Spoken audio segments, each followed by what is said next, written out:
नमस्कार। बड़ी बहस में आप सबों का स्वागत है। मैं हूं संतोष सिंह और आज बड़ी बहस में हम बात कर रहे हैं यूपी में जिस तरीके से मुस्लिम नेता कांग्रेस की तरफ मुखातिब हो रहे हैं और जो सर्वे रिपोर्ट आया है वो रिपोर्ट भी कह रहा है कि देश के मुसलमान राहुल को पीएम बनना देखना चाहते हैं।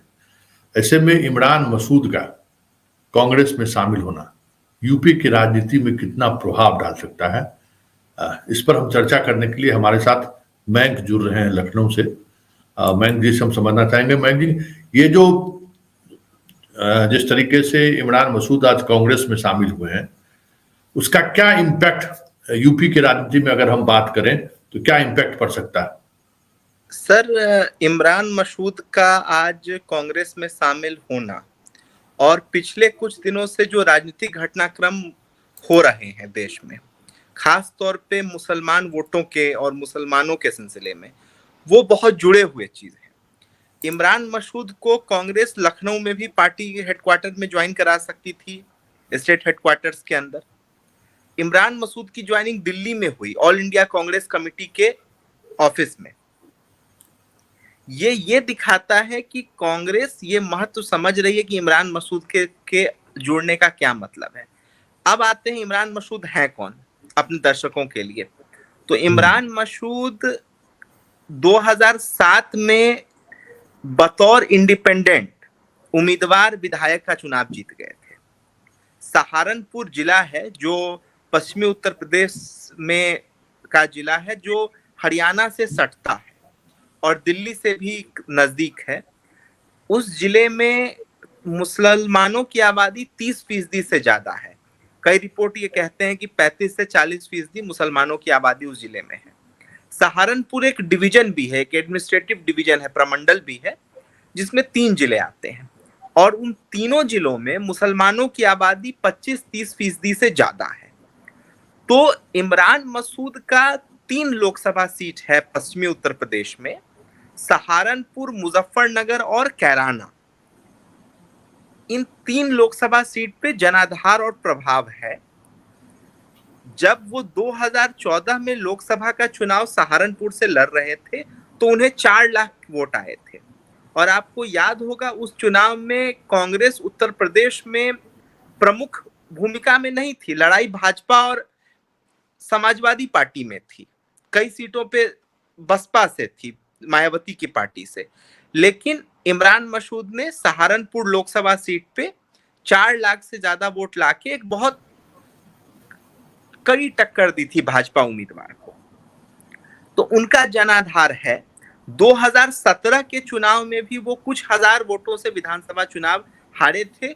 बेहट की एक सीट है जो देवबंद के में आती है। देवबंद याद बहुत प्रसिद्ध जगह है मुसलमानों की।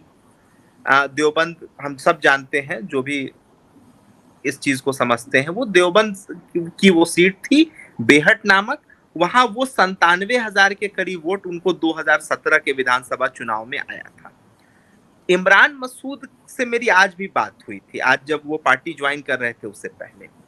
उन्होंने स्पष्ट कहा कि राहुल गांधी को लेकर के एक मुसलमानों में एक गजब का क्रेज है जो वो पश्चिमी उत्तर प्रदेश में देख रहे हैं। और उन्होंने कहा यही चीज देश भर में है कि भारत जोड़ो यात्रा ने जो एक नैरेटिव तैयार किया है कांग्रेस के लिए कि मैं इस नफरत की बाजार में मोहब्बत की दुकान खोल रहा हूं, इसका एक इम्पैक्ट मुस्लिमों में है, खासतौर पे मुसलमान यूथ में। और इस वजह से वो कांग्रेस में जुड़ रहे हैं। और उन्होंने कहा कि कांग्रेस को वो सबसे मजबूत खिलाड़ी देखते हैं जो भाजपा को हरा सकती है। तो इमरान मसूद के आने से एक हफ्ते पहले बमुश्किल से जो कुंवर दानिश अली थे, जो अमरोहा से लोकसभा के सांसद हैं और जिनको लेके बहुत अभद्र टिप्पणी लोकसभा में भाजपा के सांसद ने की थी, उनसे मिलने राहुल गांधी गए थे। उसका भी एक इम्पैक्ट पश्चिमी उत्तर प्रदेश के पूरे इलाके में है, क्योंकि बसपा के तरफ से कोई बयान आया नहीं, जिस पार्टी के वो सांसद हैं। तो राहुल गांधी के जाने का वहां भी एक इम्पैक्ट पड़ा है। इमरान मसूद के आने से यह स्पष्ट है कि पश्चिमी उत्तर प्रदेश में, देखिए उत्तर प्रदेश जो 80 लोकसभा सीट है उसमें करीब 25 लोकसभा सीट पश्चिमी उत्तर प्रदेश में है जो इलाका सहारनपुर वगैरह से शुरू होता है, गाजियाबाद से, और वो इलाका आपको एक बहुत बड़ा ज्योग्राफिकल जोन है। रामपुर आता है, बरेली आती है, मुरादाबाद आती है, मेरठ आती है। एक पूरा का पूरा इलाका है जहां मुसलमानों की आबादी इन 25 लोकसभा सीटों पर, जो पश्चिमी उत्तर प्रदेश की है, 12 ऐसी लोकसभा सीट है जहां मुस्लिम आबादी 25-30% से ज्यादा है, जो एक बहुत बड़ा मार्जिन है। और समाजवादी पार्टी का जो राइज हुआ था वो इसी इलाके में हुआ था, क्योंकि मुसलमानों का उनको पूरा वोट मिल जाता था 80% से ज्यादा। तो ये इमरान मसूद का ज्वाइन करना, दानिश अली का कांग्रेस की तरफ रुख करना, राहुल गांधी मिले, उसके बाद प्रदेश अध्यक्ष अजय राय उनसे दिल्ली में जाके मिले, उन्होंने स्पष्ट कहा कि मैं सोचूंगा चीजों को लेकर के। कांग्रेस ने कहा कि हम वेलकम करेंगे दानिश अली को।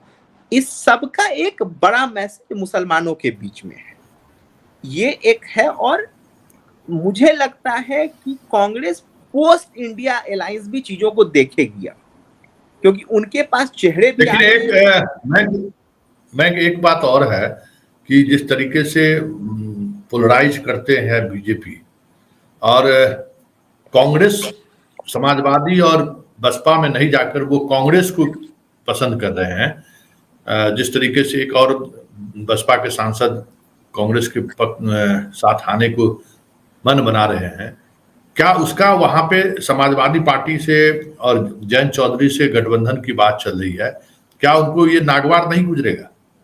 मैं बिल्कुल कह रहा हूं सर, मैंने इसी पे कहा कि पोस्ट इंडिया अलायंस की तरफ भी कांग्रेस देख रही है, क्योंकि मसला ये है कि ऐसे लोग आएंगे जो मजबूत जनाधार वाले लोग हैं। अब 2 मुस्लिम सांसद हैं समाजवादी पार्टी के, एक सफीकुर रहमान बर्क आते हैं संभल लोकसभा सीट से, वो भी पार्टी के खिलाफ लगातार बोल रहे हैं, समाजवादी पार्टी के खिलाफ। कहा यह जा रहा है कि वो भी कांग्रेस के टच में है। तो ये जो सारी चीजें हैं, ये कांग्रेस को तो कहीं ना कहीं उत्तर प्रदेश में बिल्कुल मजबूत कर रही हैं, लेकिन साथ में वो कॉम्प्लिकेट कर रही हैं चीजों को। जो इंडिया अलायंस में जो चीजें हैं गठबंधन में, वो चीजें कॉम्प्लिकेट हो रही है। वो हो सकता है कि विरोधाभास या मतभेद बढ़ेंगे इससे, क्योंकि अखिलेश यादव एनी हाउ चाहते हैं कि मैं ही यूपी का बादशाह रहूं, मैं 65-67 सीटों पे लड़ूं, कांग्रेस को 7-8 सीट दे दूं। इस स्ट्रेटजी पे वो काम करते हैं। तो इससे चीजें कॉम्प्लिकेट होगी और कांग्रेस का वजन बढ़ रहा है, ये दिख रहा है। और एक और चीज सर, इसको थोड़ा तेलंगाना से भी जोड़ा जाए। तेलंगाना में प्रधानमंत्री ने ये कहा कि केसीआर मेरे पास आए थे कि मुझे एनडीए में ले लिया जाए। कल मेरी बात तेलंगाना में पत्रकारों से हो रही थी, उन्होंने कहा कि मुसलमानों में इसका बहुत गजब का रिएक्शन है। और आप याद करिए कि केसीआर की जो पार्टी है बीआरएस, उसका तो एआईएमआईएम से गठबंधन है तेलंगाना में। तो इसका इम्पैक्ट ये पड़ रहा है तेलंगाना में कि मुसलमानों का वोट जिस तरीके से कर्नाटक में बहुसंख्यक वोट चला गया कांग्रेस की तरफ, वैसे तेलंगाना में भी होने की संभावना अब है, पूरी तरीके से है। अभी तो चुनाव की डेट अनाउंस नहीं हुए हैं, और आपसे बेटर कौन जानता है, क्योंकि आप तो ग्राउंड पे रहते हैं, कि आखिरी 1 महीने में पूरा नैरेटिव चुनाव का बनता और बिगड़ता है। तो मोदी जी का ये कहना, प्रधानमंत्री का ये कहना, ये केसीआर के लिए चिंता की घड़ी है, क्योंकि अगर इन मास मुसलमान वोट तेलंगाना में कांग्रेस की तरफ शिफ्ट कर गया तो केसीआर शायद लूज कर जाएंगे तेलंगाना, जिसकी संभावना बन रही है। ओवैसी का क्या होगा? सर 2 चीजें हैं। ओवैसी सिर्फ 7 विधानसभा सीट है हैदराबाद में। हैदराबाद जो ग्रेटर हैदराबाद का इलाका है, उस इलाके में 7 विधानसभा सीट है जहां ओवैसी के विधायक हैं, वो वहां चुनाव लड़ते हैं और वो वहां जीतते हैं आराम से। वहां भी इस स्टेटमेंट के बाद ओवैसी भी 4 बार सोचेंगे कि वो बीआरएस के साथ किस तरीके का अलायंस करें, क्या खुल के अलायंस करें या टैक्टिकल अलायंस करें। क्योंकि खुल के अलायंस करने से नुकसान होगा, तो इसका एक बड़ा मैसेज है, इसका बड़ा मैसेज है। और तेलंगाना में अगर कर्नाटक की तरफ मुस्लिम वोट शिफ्ट किया कांग्रेस की तरफ, तो कांग्रेस बहुत आसानी से हो सकता है तेलंगाना निकाल ले। 119 विधानसभा सीट में वो 70-75 विधानसभा सीट जीत सकती है। कल एक सर्वे आया, मैं देख रहा था, उस सर्वे में कांग्रेस को 61 के ऊपर सीट दिखा रही है, वो बहुमत उनको मिल रहा है तेलंगाना में।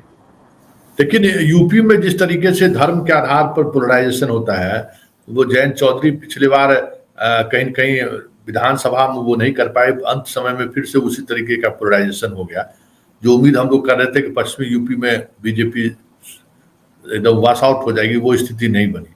ऐसे में मुसलमानों का राहुल के साथ जाना मतलब संकेत क्या है? क्या पुराने जो उनके वोट बैंक हैं, दलित, मुसलमान और ब्राह्मण, क्या उनके साथ लोकसभा चुनाव में वापस आ सकते हैं कि अजय राय को प्रदेश अध्यक्ष बनाना, दलित प्रदेश अध्यक्ष को हटाना, ये सब क्या रणनीति हो सकती है? देखिए सर, मुझे लगता है कि अगर आप सीट वाइज चुनाव लड़ेंगे और आप अगर मजबूत उम्मीदवार देंगे अलग अलग जातीय समूहों से, तो 2009 का रिजल्ट भी आप दोहरा सकते हैं, लेकिन वो बहुत सारी इफ एंड बट पे चीजें निर्भर करेंगी। पहले कांग्रेस के पास क्या एक वोट बैंक है यूपी में, वो उसे चाहिए। समाजवादी पार्टी ये कह सकती है कि आज के डेट में हमारे पास मुसलमानों का एक बहुत बड़ा चंक है। बसपा का ये दावा रहता है कि भाई दलितों का एक बहुत बड़ा चंक हमारे साथ है। भाजपा का ये दावा है कि भाई सवर्णों का एक बहुत बड़ा चंक और अति पिछड़ों का एक बहुत बड़ा चंक हमारे साथ है, जिसे हम नॉन यादव ओबीसी कहते हैं। क्या कांग्रेस ये साबित कर सकती है क्या कि हमारे पास मुसलमानों का एक बहुत बड़ा चंक यूपी में है? अगर वो हो गया तो कई लोग उनके साथ जुड़ जाएंगे, जो 2009 में हो चुका है। 2009 में जिस तरीके की परिस्थितियां बनी, कांग्रेस 21 सीटें लोकसभा की जीत गई 80 में। तो संभावनाएं तो है, लेकिन वो है कि आप चुनाव में आखिरी 2-3 महीने में किस तरीके से चीजों को कैपिटलाइज कर पाते हैं।